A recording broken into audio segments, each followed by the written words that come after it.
நமது இந்தியாவில் கோவிஷீல்டு என்ற பெயரில் தயாரிக்கப்பட்டு இங்கெல்லாம் போடப்பட்ட அந்த தடுப்பூசி அஸ்ட்ராசெனிகாவிடம் இருந்து அந்த காப்புரிமை பெற்ற அதே பார்முலாவை பயன்படுத்தித்தான் இங்கே தயாரித்தார்கள் என்பதை நாம் நினைவில் கொள்ள வேண்டும். அப்பொழுதே இந்த பிரச்சனை வந்தது, அப்பொழுதே பேசப்பட்டது. இது சிலருக்கு இரத்தக்கட்டை ஏற்படுத்தலாம், அவ்வாறு ஏற்படுத்துவது உயிருக்கும் ஆபத்தாக முடியலாம் என்றெல்லாம் சொல்லப்பட்டது. ஆனால் அதற்கு உரிய அளவிற்கு இந்த ட்ரையல், இந்த சோதனைகளை நீண்ட காலம் நடத்தி உறுதி செய்த பின்னரே இந்த தடுப்பூசிகளை பயன்படுத்த வேண்டும் என்கின்ற வரையறையை கடைபிடிக்காமல் அந்த நேரத்தில் இருந்த அவசரத்தின் காரணமாக, அவசர தேவையின் எமர்ஜென்சி, மெடிக்கல் எமர்ஜென்சி, மருத்துவ அவசர நிலையை கருத்தில் கொண்டு இதை நாங்கள் போடுகிறோம் என்று சொல்லி எல்லா நாட்டு அரசுகளும், இந்திய அரசு மட்டுமல்ல எல்லா நாட்டு அரசுகளும் செய்தன. அது அங்கே ஏற்படுகின்ற தனி மனிதர்களுக்கு ஏற்படுகின்ற பாதிப்புகளில் இருந்து நாம் உணர முடிகிறது. இது இங்கிலாந்து இருந்த தொட்டு தெரிஞ்சு போச்சு. நமது நாட்டிலே இருந்ததுன்னா அவருக்கு ஏற்பட்டது பிளட் கிளாட் தான், ஆனா இதனாலதான் ஏற்பட்டுச்சு அப்படிலாம் சொல்ல முடியாது அப்படின்னு ரெடியா அறிக்கை கொடுக்கறதுக்கெல்லாம் ஆட்கள் உண்டு. எல்லா தரப்புலையுமே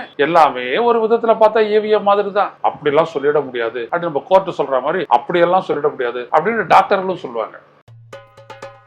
Karim's biryani paradise at liberty and catering services, கோடம்பாக்கத்தின் அறுசுவை அடையாளம்.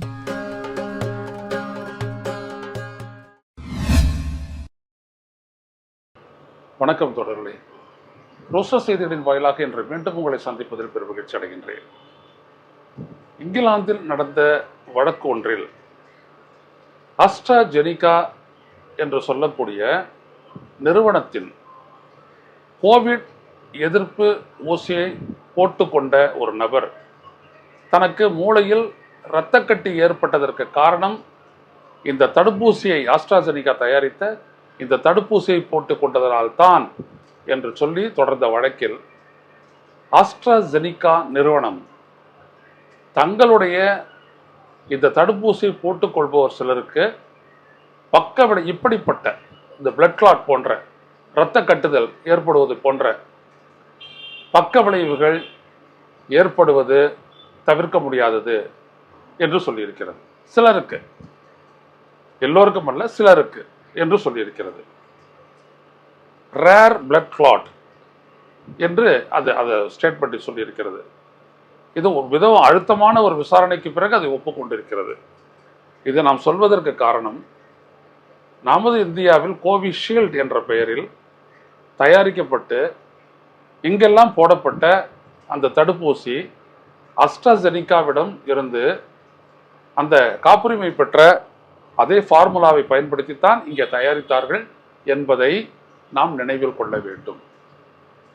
அப்பொழுதே இந்த பிரச்சனை வந்தது, அப்பொழுதே பேசப்பட்டது. இது சிலருக்கு இரத்தக்கட்டை ஏற்படுத்தலாம், அவ்வாறு ஏற்படுத்துவது உயிருக்கும் ஆபத்தாக முடியலாம் என்றெல்லாம் சொல்லப்பட்டது. ஆனால் அதற்கு உரிய அளவிற்கு இந்த ட்ரையல், இந்த சோதனைகளை நீண்ட காலம் நடத்தி உறுதி செய்த பின்னரே இந்த தடுப்பூசிகளை பயன்படுத்த வேண்டும் என்கின்ற வரையறையை கடைபிடிக்காமல் அந்த நேரத்தில் இருந்த அவசரத்தின் காரணமாக, அவசர தேவையின் எமர்ஜென்சி, மெடிக்கல் எமர்ஜென்சி, மருத்துவ அவசர நிலையை கருத்தில் கொண்டு இதை நாங்கள் போடுகிறோம் என்று சொல்லி எல்லா நாட்டு அரசுகளும், இந்திய அரசு மட்டுமல்ல எல்லா நாட்டு அரசுகளும் செய்தன. அது அங்கே ஏற்படுகின்ற தனி மனிதர்களுக்கு ஏற்படுகின்ற பாதிப்புகளில் இருந்து நாம் உணர முடிகிறது. இது இங்கிலாந்து இருந்த தொட்டு தெரிஞ்சு போச்சு.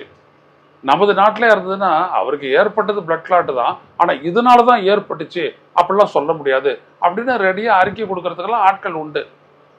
எல்லா தரப்புலையுமே எல்லாமே ஒரு விதத்துல பார்த்தா ஏவிய மாதிரி தான். அப்படிலாம் சொல்லிட முடியாது அப்படின்னு நம்ம கோர்ட் சொல்ற மாதிரி அப்படியெல்லாம் சொல்லிட முடியாது அப்படின்னு டாக்டர்களும் சொல்லுவாங்க.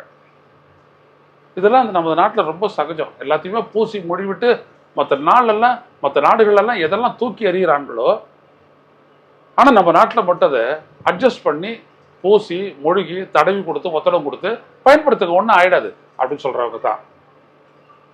ஆனால் நாம இதை எச்சரிக்கை கடமைப்பட்டவர்கள். இன்றைக்கு நமது தொலைக்காட்சிகளில் மட்டுமல்ல, நமது நாட்டின் தொலைக்காட்சிகளில் மட்டுமல்ல, இன்னும் பல்வேறுபட்ட ஊடகங்களிலும் வந்திருக்கிறது. அஸ்ட்ராஜெனிகாவினுடைய தடுப்பு ஊசி போட்டுக்கொண்டவர்களுக்கு இந்த இரத்தக்கட்டு போன்ற பக்க விளைவுகள் ஏற்படலாம், இது சொல்லப்பட்டதுதான் இப்பொழுது அந்த நிறுவனமே ஒப்புக்கொண்டிருக்கிறது. சரி, ஏன் இதை இப்ப பேசுறோம் அப்படின்னோம்னா,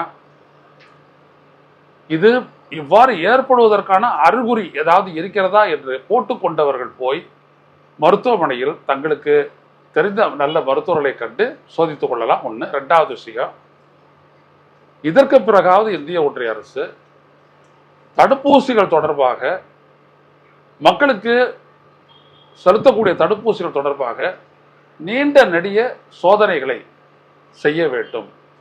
செய்து உறுதி செய்து கொண்ட பின், இதனால் பக்க விளைவு ஏதும் ஏற்படாது என்பதை உறுதி செய்து கொண்ட பிறகு அவைகளை பயன்படுத்த வேண்டும் என்று கேட்டுக்கொள்வதற்காகவே. எனவே மக்களே, மருத்துவத்தை பொறுத்தவரை எல்லாமே கார்பரேட்டைசேஷன் தான், எல்லாமே லாப நோக்கு தான். இதை பத்தி நம்ம நிறைய பேசிட்டோம். அதனால அது மீண்டும் வேணும்னா ஒரு 2 வருஷத்துக்கு முன்னாடி இருக்கக்கூடிய 2021 காலகட்டத்தினுடைய வீடியோவில் போய் பார்த்தீங்கன்னா இருக்கும். நானே நிறைய பேசியிருக்கேன். எனவே நாம் இதற்கு மேல் எச்சரிக்கையாக இருக்க வேண்டிய இடம் இதுவும் தான் என்று உங்களை எச்சரிக்கை கடமைப்பட்டிருக்கின்றேன். மீண்டும் சந்திப்போம். நன்றி, வணக்கம். ஊடகம் கார்ப்பரேட் அரசியல்வாதிகளின் கைப்பாவையாக, அடிமைகளாக இருந்தது போதும். இனி சாட்டை எடுத்து சுழற்றும் நேரம் வந்துவிட்டது. ஊடகம் பொதுமக்களாகிய உங்களுக்காக, உங்களாலேயே இயக்கப்பட வேண்டும். ஊடக சுதந்திரத்திற்காக உங்களின் பங்களிப்பை இன்றே அளித்திடுங்கள்.